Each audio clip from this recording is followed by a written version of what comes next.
போலியான தகவல்களை சமர்ப்பித்து முறையற்ற வகையில் ராஜதந்திர கடவுச்சீட்டை பெற்றுக்கொண்ட குற்றச்சாட்டில் குற்றவாளியாக காணப்பட்ட சசி வீரவன்சவுக்கு கடந்த 2022 மே 27ஆம் தேதி கொழும்பு நீதவான் நீதிமன்றம் 2 ஆண்டுகள் கடூழிய சிறை தண்டனையும் 1 லட்சம் ரூபாய் அபராதமும் விதித்தது.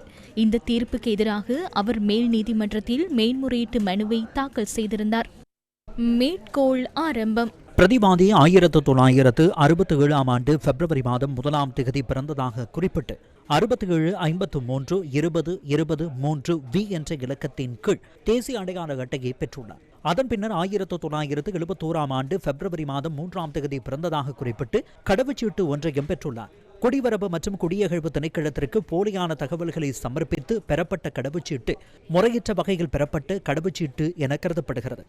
அவ்வாறு முறையற்ற கடவுச்சீட்டு ஒன்றை தன்வசம் வைத்திருப்பதற்கு எவருக்கும் எந்தவொரு சட்டப்பூர்வ உரிமையும் இல்லை.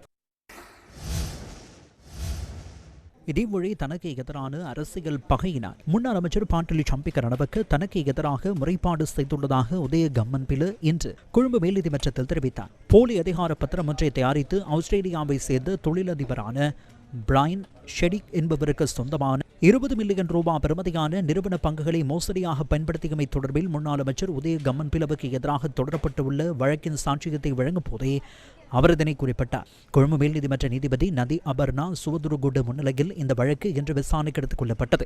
இதன்போது பிரதிவாதி தரப்பு சாட்சியங்கள் பதிவு செய்யப்பட்டதுடன் ஜனாதிபதி சட்டத்தரணி சவேந்திர பெர்னாண்டோவின் வழிகாட்டுதலின் கீழ் பிரதிவாதியான உதயகம்மன் பிளவின் சாட்சியங்கள் பதிவு செய்யப்பட்டன. வர்த்தக நடவடிக்கையின் போது பிரையன் ஷெடிக்கும் தனக்கும் இடையிலான மனக்கசப்பு ஏற்பட்டதாக அவர் சாட்சியம் அளித்தார்.